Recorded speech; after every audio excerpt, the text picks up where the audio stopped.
Welcome everybody to another Ziti TV. It is not Friday when I'm recording this. We are going off the book today, people. So we have Meade Kincke with us here today. Hi, Meade. And we have Hello. Ken as usual. And Meade here. He is. This is the wrong slide. All right, this is why live is so good. All right, this There is we the right go. slide. This is the right slide. And Meade here is with Imperfektus. Did I say it right? You have it absolutely correct. Fantastic. All right. And Meade and Ken have been going back and forth in the discourse for, let's see now, Oh, it's over a since year. September. Let's make this comically large so that everybody can read it. Since September of 2023 was One when man's journey.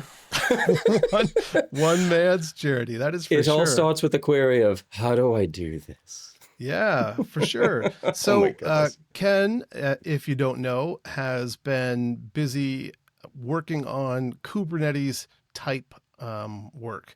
And so when the Helm port mappings question popped into the discourse, you can bet your bottom dollar. I said, hey, Ken, we're going to need some help on this one. Can you go out here and help out? Or Ken might have just jumped right in because it was Kubernetes related. But I mean, it's over a year ago now. So I don't know how it happened. But I have I'm been trying seeing... to remember myself. I ask a lot of queries. I'll say it that way. Yeah, I well, think this that's just what the became forums like are your for. little slice of the forum, and we just everything that we talked about happened there, which is convenient now for like reviewing it. I also, you have a whole lot of practical to you're like, how do we do just go look at that Meade thread. It's just over there. Yeah, for sure. And so this went back and forth and back and forth and back and forth and back and forth and back and forth and back and forth. So let's see, we're in October now. We're But still in did we figure it October. out? Did we eventually figure it out? Yes. Awesome. Well, that's good. We are here to be able to expose the the facts of the matter. We can, Yeah. we can compress it down to Oh my nuggets goodness. of wisdom. Right? Look at there. Good Oh, morning look at to you. that's nice. Discourse gives you a nice little view here. So October. Oh, did you pop? Oh, it seems like you popped away for approximately a year and popped back in October. Cool. Yeah, look at that. It's been a while. It's been a thing of like, okay, pause on this, figure this out. What's the problem with this? Oh, there we go. Now we're back. Well, that's cool. I mean, that's the kind of stuff that we like to see. And so, you know, we were talking, well, not we, but I think you and Philip were probably talking. And one of the things we like to do on Ziti TV is to have users on and to tell us, well, you know, what's so great about OpenZiti or what's not so great about OpenZiti, how they're using OpenZiti, what their experience has been like. We already know the experience with respect to support from Ken has been astonishing and glowing. Phenomenal. So that's Absolutely phenomenal. not surprised, not surprised. So what sorts of things are you doing with OpenZiti? Like what brought you to OpenZiti? How did you find the project? Yeah, like the whole thing about it is it all starts with like I speak at security conferences. I wear a pretty hefty tinfoil hat.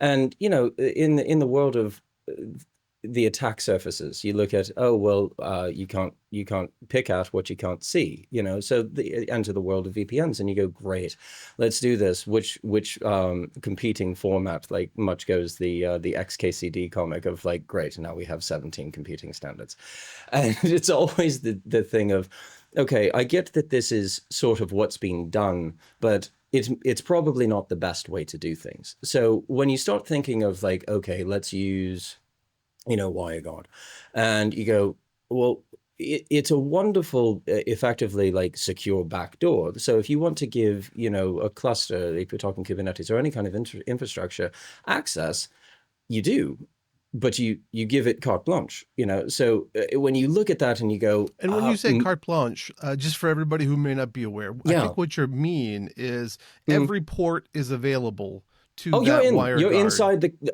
like you get inside the castle beyond the moat. And once you're in, all the doors are open. They don't even have doors. It's just portals. You can just walk through everything. And the big thing is, it's always it's a backwards design. You know, when you think about, okay, I have like, say, sysadmins, or I have these engineers or whatever that need access to these things, but maybe they don't need access to this. So with something like a traditional VPN, you're always on the back foot going, did I take away access, as opposed to explicitly giving it out?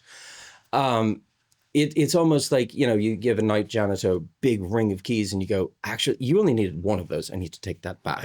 Right. and you go, did I remember to take back 307 keys? And you go, no, I didn't.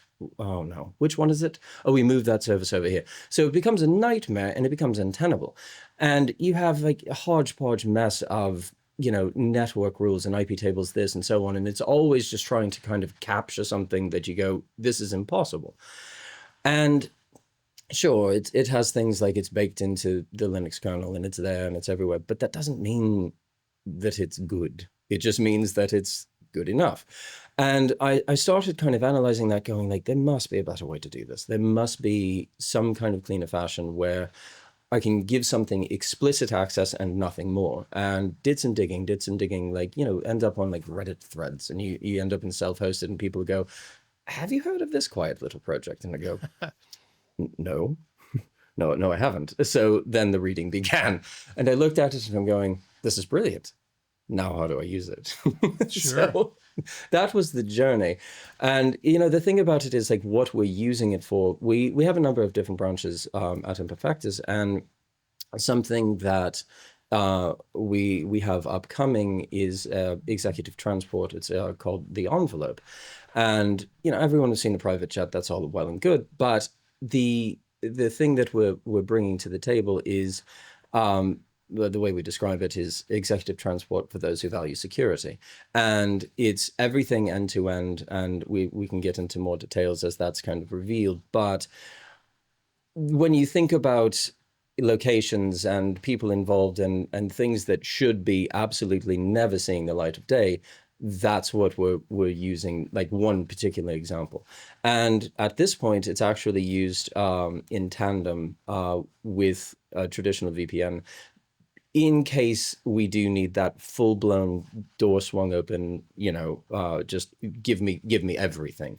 But that's kind of a oh no handle, if you will, where you go, okay, I just need everything, just give me everything, I don't care. But for users and for maintenance and everything else, here's the thing, and it's super easy. And like beautiful things, like you can just send someone a QR code and they go, great, I don't need to think about this.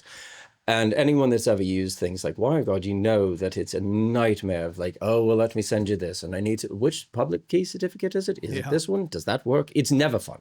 It's never a fun endeavor. WireGuard's great for a few things, but once you get past a few things, it gets... Oh, it's a nightmare. Yeah. Just a for nightmare. Sure. And so you showed up into the forum looking for Helm support. So you're deploying this into Kubernetes. Correct. How are you using it in Kubernetes? Like, are you using it to give people access to certain resources in Kubernetes? Or do you have APIs that go in between? Do you have multiple clouds? How do you use it? Yeah. So everything that we have, we actually don't use public cloud service. So this is all on self-hosted Metal. And again, going back to the pretty hefty tinfoil hat, that's just sort of my background and how we operate. So, again, thinking about, okay, we have someone that want to book something. Here is your user account, and here's something that you have access to, this web service and nothing more. Or maybe, we have things like internal communications that these members need access to where they can chat to each other and arrange calls and do business. All of that is kind of able to be doled out at will. And as you all know, and I'll elaborate to the viewers in the crowd, the wonderful thing about giving access is there's no reload, there's no this. You just smack yes on something, and then as long as people are connected, they have everything that they need, which is, it's kind of like a superpower. That much from a, here you go, and you go, well, what do I need to do? Nothing. Like it's just there. Well, that's really cool. So have you automated the deployment of identities to individuals? Like, how do your users... Oh, yeah, cool. Yeah. So as far as all of that, like being able to use things like the the ZT binary to, you can have all, like the way that we have it operated is kind of when someone is brought on, you get this and this and this as kind of like a base, and then depending on what needs to be shaped, we can add on extra services and so on, depending on what they need and what they want. But yeah, being able to automate it again using the CLI, it's a lifesaver, because again, when you talk about small things and only a few services, like as far as what we have running internally, it's upwards of 50 like custom services across the board, which is Neat. more than it's more than a few. So when you think like, okay, I have like, if you think of someone just kind of playing around and just running something small, you go, okay, 3 services. You can go into a web UI and click and do and all of that. But when you're talking about 50 plus services with bunch of users, no, the CLI is the only way to go with it. That's cool. And for those who are interested, there's also a whole REST API if you want to say use your own favorite scripting language or your own favorite programming language or whatever. I personally use the Ziti CLI all the time. It does use that REST endpoint and does most of the things that you can do in the REST endpoint. We have to enable the functionality in the CLI in order for it to be there. So sometimes the CLI does lag behind the actual API a tiny bit. I haven't had any experiences where it's not performed the way it's supposed to. Maybe I'm not doing something like weird or that's usually what it is. It's usually how do I do something I shouldn't do? Well, no, it's usually some one of those more esoteric type of functionalities that's just not there. Generally speaking, we do a good job of making sure the ZD CLI stays up to date with the REST API, but every once in a while you'll find a missing flag that snuck in that hasn't been, it wasn't there in the first rev of the API and then got added on. And so little things like that do sneak in here and there. That's cool. Sure. Well, that's really interesting stuff. Here's where, if we could talk about the actual Imperfektus company, you could put a little scroll, show us the website. So now, for those of us who are familiar with Ziti TV, you know that it's a relatively, it's not very professional. Let's just say it's just a couple guys having chats, or I'm all about guys. that. That's wonderful. Yeah, but not this time, right? So Meade here says he's going to spice up this Ziti TV. So ready? So maybe flame or stars or maybe something. Maybe a rainbow that pops up on the good ideas. I'm really looking forward to how you cut this together. I don't have any creative control. Meade's going to do it all for us. There's a lot of trust on this table. I can't wait. Well, it's funny you mentioned the trust. I hope that was a pun. I really appreciated it if it was. I'm not trying, but I think the jokes write themselves today. I think that's just sort of where we are. Well, that one was money. But right, cool. I need someone give me a hi-hat. Come on now. Well, again, in post, we got post, right? We got sound effects. Come on. Insert drum kit. That's right. That's right. So cool. And now in the Discourse forum post, were you just trying, or maybe Ken, you can answer this question. Was it just how do I helm, or was it your helm chart is busted, or what was the back and forth like? What I can say is I kind of, everything sort of starts prototyping with like, oh, great, here's a Docker Compose. And you go, great, I can get this up and running, whatever it may be. And then it's like, okay, how do I use this in a real fashion? How do I get like things like real certificates? How do I get this to where this is battle ready? How do I make sure that it does what it's supposed to do? And kind of the proof of concept of like, great, spun up a Docker Compose, it works. Where do we go from now? And I, again, kind of doing the thing of, this is my usual of like, oh, great, let's do things that we haven't done before. Where, it normally runs on just like a HTTPS port. I'm going, well, let's do this a little bit differently. How about we have it running non-standard and having it run in tandem with, WireGuard, a traditional VPN, for the reasons I've mentioned. And that was sort of the shaping of the suit of making things bespoke of, okay, well, that's different and whatnot. But yeah, if can you have your end of the conversation, by all means, to chime in. Like, this madman came and started talking at me. Yeah, so Ken, how did it go for you? What do you recall of that conversation? Well, the impression I felt immediately like Meade was a power user, and he was using things that either hadn't been written yet or had just recently been written and maybe never used together. Just as an example, I think Meade was the first user that came in asking for help using traffic with Kubernetes. Traffic is another load balancer. Like, I had done most of my testing with either the traffic that comes with K3s or Ingress Nginx, which is the Nginx load balancer from the Kubernetes project. So I had to level up a bit on how to traffic and how to traffic at the intersection of traffic and Kubernetes. Traffic spelled traffic. Traffic, yeah. Yeah, but it's traffic. And then I realized that just to continue that one example, that the traffic load balancer had front run the gateway API's concepts of a TCP route and implemented their own CRDs because Ingress wasn't good enough. It was just awkward for certain things. Can you just put a pin in that real quick, Ken? Yeah, because sure, I don't know what you just said. I'll elaborate. CRDs I got, but you Yeah. said it front run the TCP. I was trying to express that while Gateway API was working on fixing the problems of Ingress, Gateway is like Ingress v2 for Kubernetes.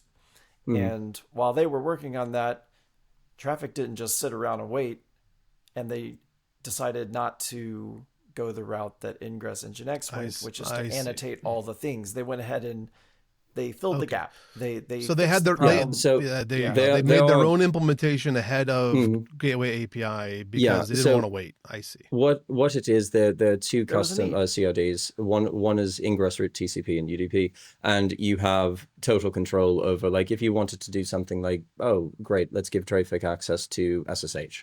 And it'll handle all of that kind of stuff back and forth, where you do have a lot of limitation otherwise. Yeah. So, like, the most concrete example is that Ziti terminates TLS at the pod or on the container or on the process. It has its own TLS servers, and it has to, because it does things. It makes decisions based on the contents of the handshake. Like it when you say verifies, it makes decisions, you mean Ziti? I mean, or Ziti authenticates the client with its certificate, or it will route the request based on the server name in the client hello. So it has to be able to read the TLS handshake.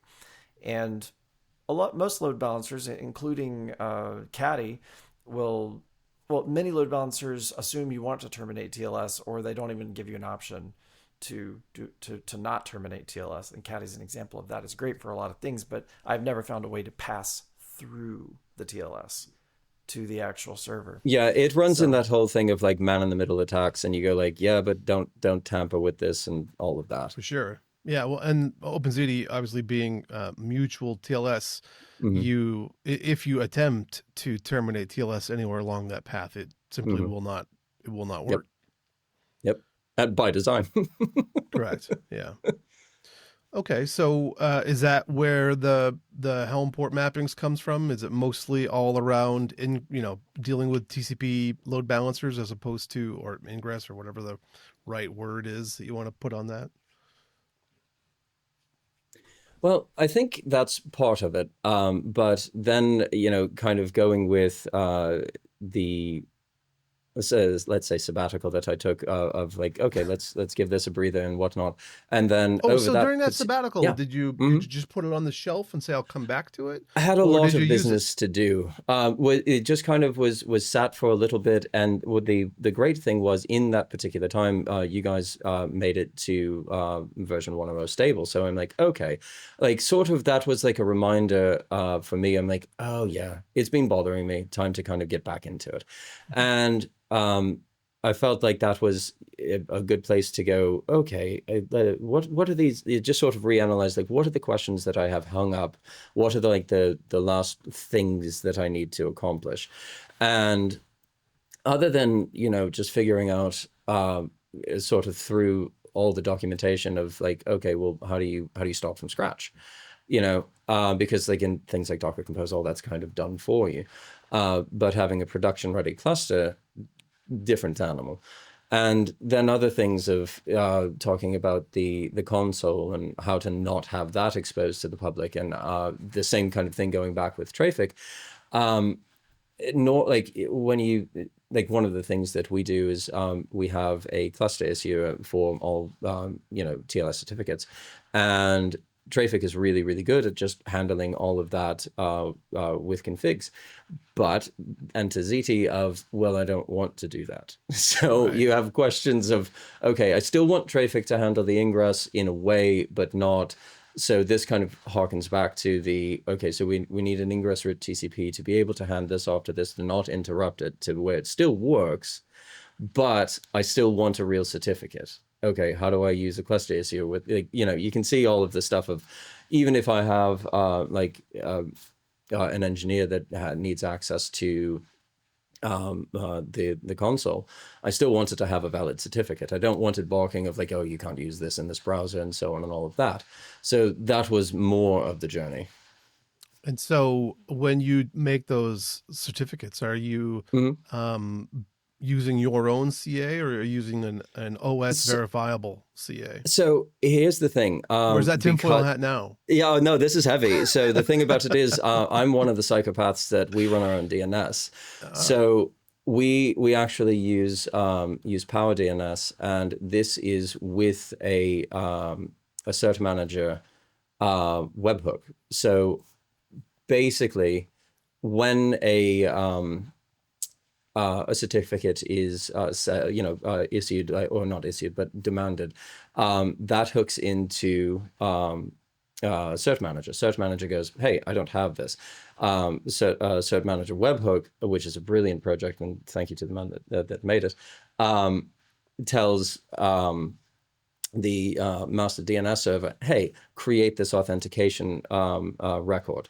That gets picked up. So it's a full-blown Acme certificate that's created on the fly, but all in-house. So you're running your own CA. Yeah. All right. I was afraid you were going to tell me Let's Encrypt or something like that. Yeah. Well, Let's Encrypt, cool. it is, pardon, no, as far as this particular part, no, we're actually using Let's Encrypt, but it's all completely tucked away. So none of this ever sees the light of day. Very neat. Very neat. Yeah. And so we were talking before about automatic identities. Now you just mentioned an engineer. So obviously developers doing developer stuff on these services. Well, the other thing is, like with our branch called the Sage, that's our executive advisory and fractional offering. So for any of our agents that need access to, if you think like diaries, calendars, being able to do video conferencing with clients, all of that kind of stuff, this goes into play with them as well. So for any of our communications, it's one of those, this is ultra tucked away, where you go, great, you can have video conferencing, but we have something way more fun.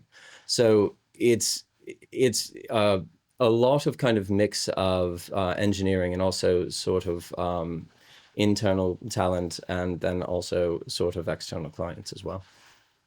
Well, that's really interesting. I think this is really fascinating stuff. Well, I love that. Yeah. Another thing that's been on my mind, and I see in your bio, but I see a handgun up there. Says in the bio that, what does it mean to be a gunsmith? You make your own weaponry?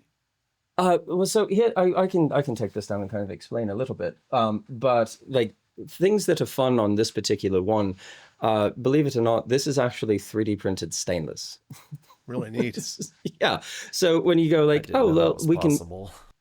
Oh, no, listen, if you want to get into it easy, like I'm not sponsored by them at all, but if you want to start prototyping with it, Shapeway is the Chinese company, but very, very low pricing. You can get things done in 316 stainless.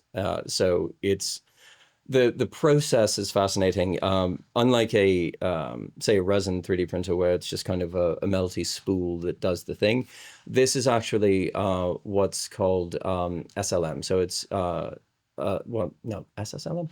It's selective laser sintering. So what happens is there's a bed of whatever metal dust, and then that gets swept over, and then a laser very precisely heats up, like, you know, we call it a micron layer or whatever, and then sweeps over, and then it melts and melts and melts as it builds up. So you don't have limitations with things like angle overhang, where you need supports and this and that, because it's all fused as it goes.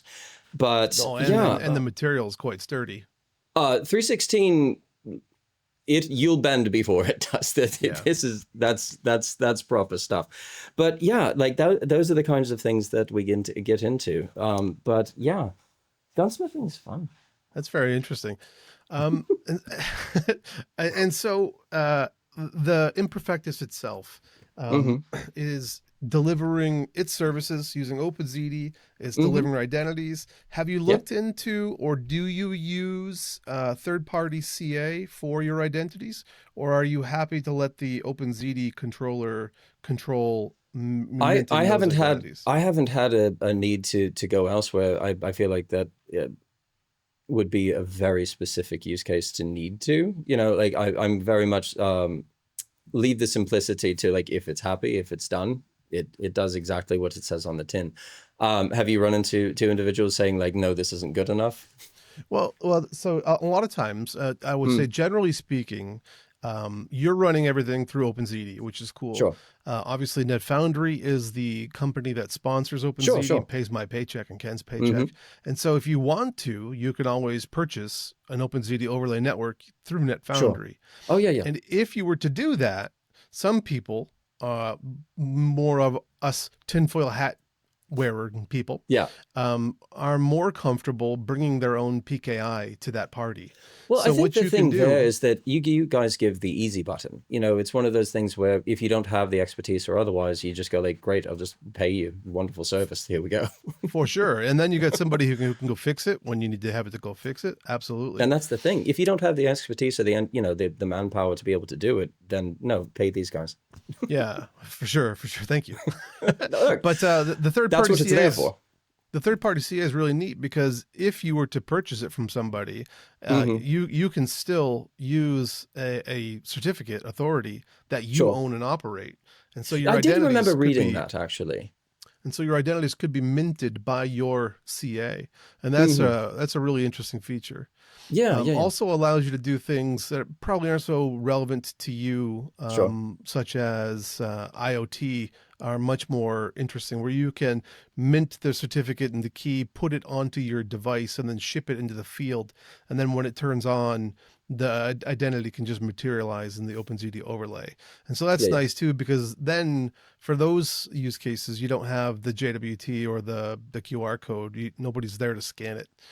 Fair enough. So it's interesting to use, but it might be something that you bake into an application. So if there are developers out there, your developers are interested, you might be able to go down that kind of path as well. Yeah, no, I could see that on, like, even things like, well, not necessarily on a Handy, but because there's the Android tunnel on that. But no, that is something. Now you've given me more toys to play with, so thank you for that. See, exactly. I mean, OpenZiti is nothing if not rife with toys to play with. That is absolutely yeah, the case. Really now I've just got like, what? Go ahead. It's more of an alternative, not a better, worse. Yeah, no, I'm just over here going like, oh, what kind of things could we do with the Raspberry Pi? Like, that's just all I have in my head now. Yeah, for sure. Like the default model is that you give Ziti a CA, and then as it's running, it issues certificates as Ziti identities. The other way to approach it is to keep the CA external. That's why we call it a third-party CA, because it's third-party from Ziti's perspective. Keep it external. Maybe you're managing it with some other software stack, and you're issuing those certificates, and then you've just configured Ziti to trust that CA. Gotcha. Cool. Okay. Well, that's really, I mean, I think this is great stuff. I really enjoy having users on to talk about Ziti. Yeah, Is there yeah. anything in Ziti that's missing for you? Is it complete? What's on your wish list? Um, yeah, I mean, as far as feature, as far as like I should say functionality, like does it do the thing? Absolutely. I think there are maybe some polish bits on like the UI. I've brought Which up like UI? one. We have a few. Yeah, well, I'll get there. So in the All of them. like no, again, this is battle tested. Yeah. I've put the wheels to the pavement, like for sure. Um, but like in the Android UI, like small things like where to be able to tap or click on the buttons, it actually is underhung with the status bar. So you have to be like not on it, but underneath it and whatnot. Like those are like small annoyances. The same kind of thing. Actually, I opened an issue about it with the ZAC, the Ziti console. But like the little things of like inputting into certain fields that like don't update without moving away from a certain field. Like, and again, those are ticky details. But I think at this point, like really what I've seen is just small bits of UI polish, like just kind of the UX of like, well, does this feel easy or why is this buggy? And it can turn into bugs where if you go, oh, well, if I didn't click away from this, it didn't save the thing. If somebody using it, But Yep. as far as like the CLI, no, I mean that's done exactly what it's supposed to. Well, that's great to hear. I'm glad. There'll Yeah. always be polish to put on, Always. always. So that's great. Well, is there anything that we haven't talked about that you were eager to talk about? I mean, no, I mean we've touched Covered a on bunch of ground. I mean, yeah, definitely that. As far as from my end, like we've kind of talked about the Sage. That's our most fun, like kind of public facing thing at the moment. Other things that we do have in the works. Put a link right here. Yeah, absolutely. Um, the things that we have coming up, like I've elaborated on the envelope, but that actually coincides with something I haven't even that you guys are getting the first taste, but it's called the Kingdom, and what this is our it's an exclusive let's say court, or however you'd like to call it, just a gathering of executives that this does play into Ziti, because if you think about how do we have men from all four corners of the earth that want to do business together, that want to engage, that want to travel, that needs to be extremely tinfoil hatty secure, and that again coincides with transport and travel. So that's a big one, and it's still being planned out. Like we've actually done a bit of shopping for aircraft, kind of looking and seeing what need to be acquired and what fits us best. But yeah, like, good busy. Well, let me know when you're operating Ziti from 30,000 feet. That'll be fun.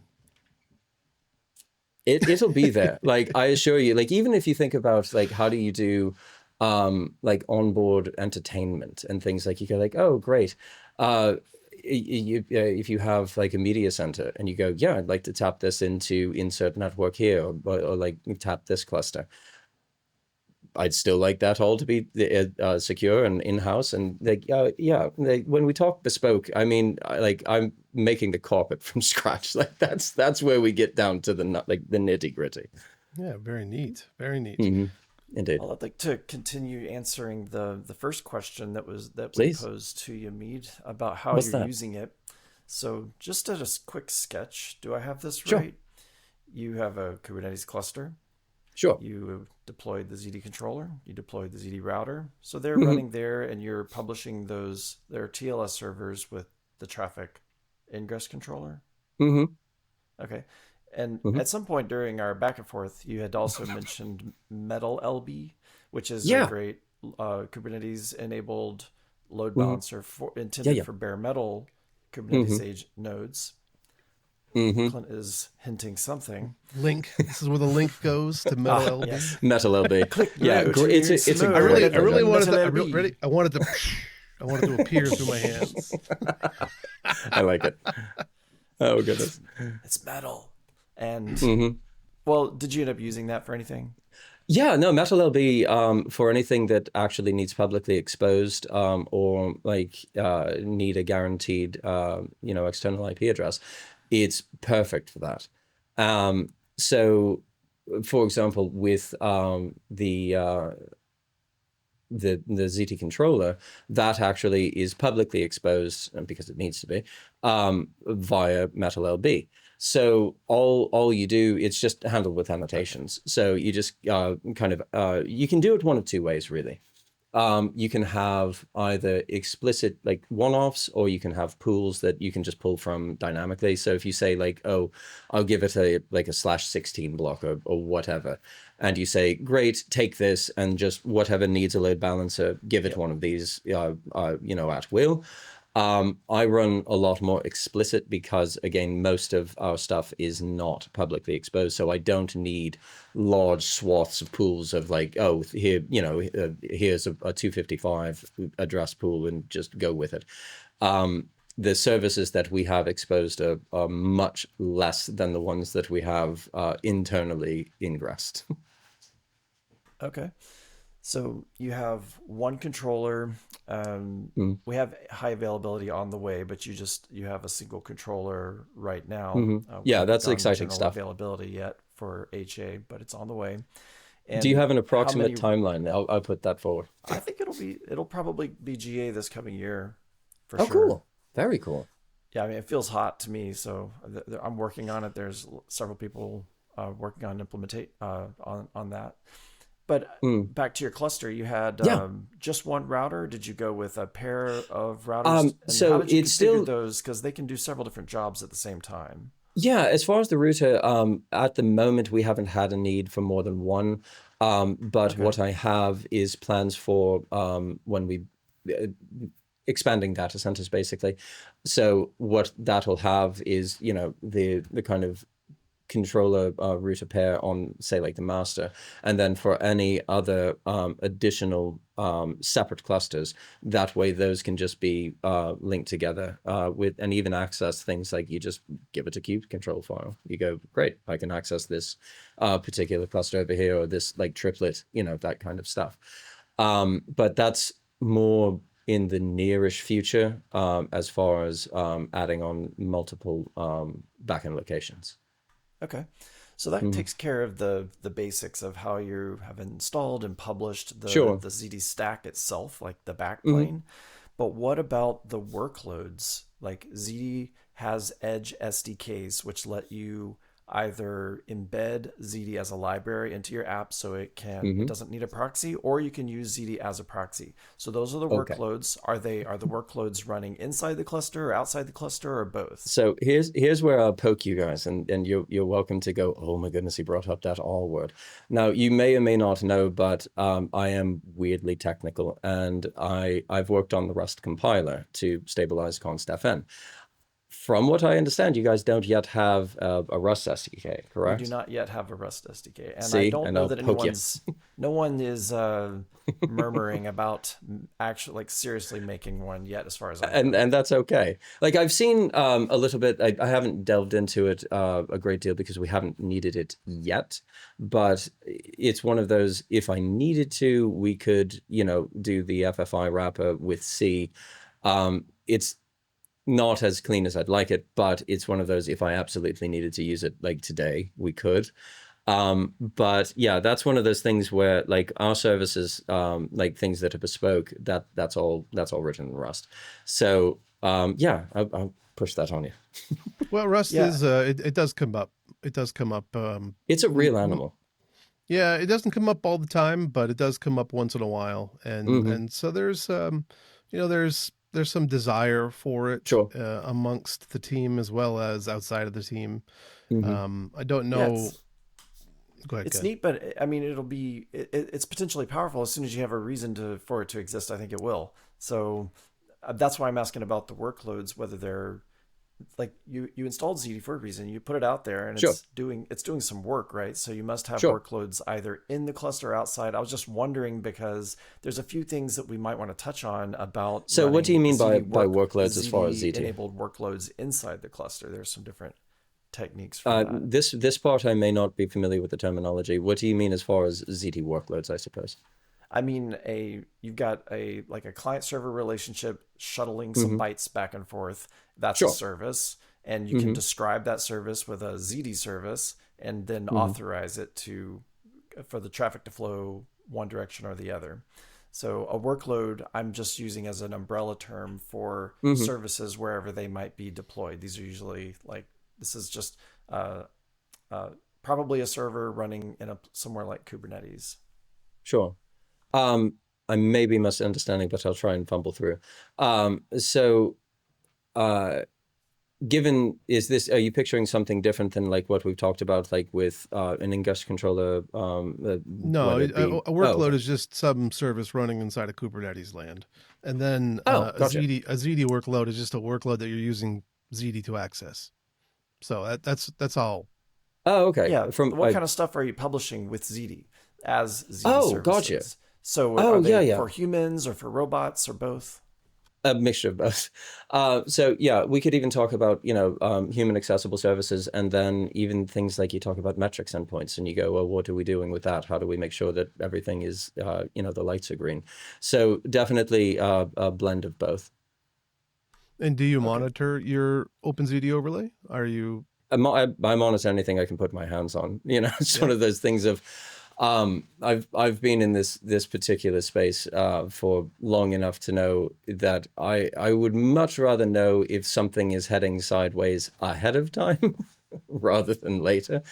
You have that thing of like everything's red. You go, why? What did you tell me anything about it at all? And anyone who's dealt with Linux systems, otherwise you go, well, when you have hard crashes and all of that kind of stuff, you go, it's one of three things. It's either CPU's overdrawn by too much, ran out of RAM, or the disk is full. And if you have all of that kind of stuff where you go, well, let's make sure that everything stays happy, and let me know if it starts trending the wrong way.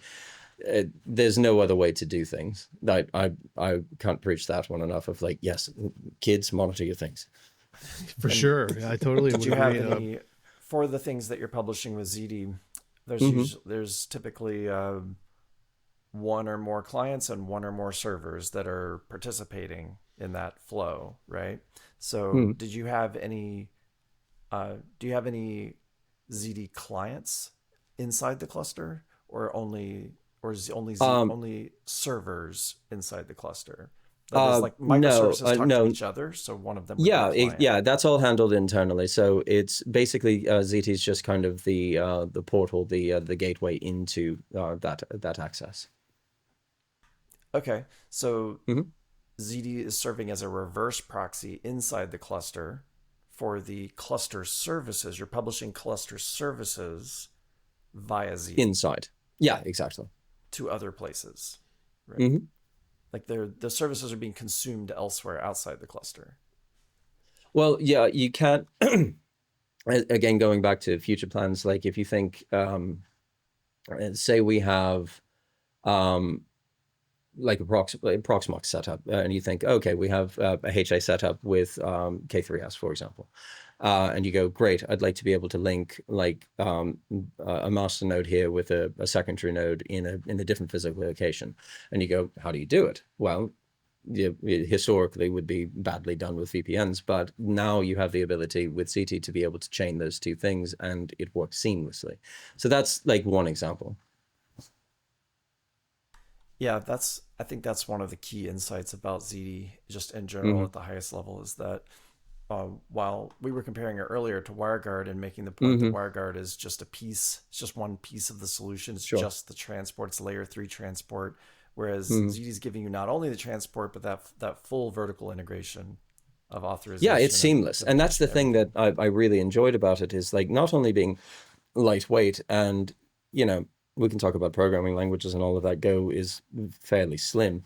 But that's one of those. Not in binary size terms. No, I mean in footprint. But Yeah. like I'll play the Rust card again. Go have fun with static linking, and you go like, great, this is different. But it's it's one of those things where the same kind of, oh, actually, this brings up a really good point.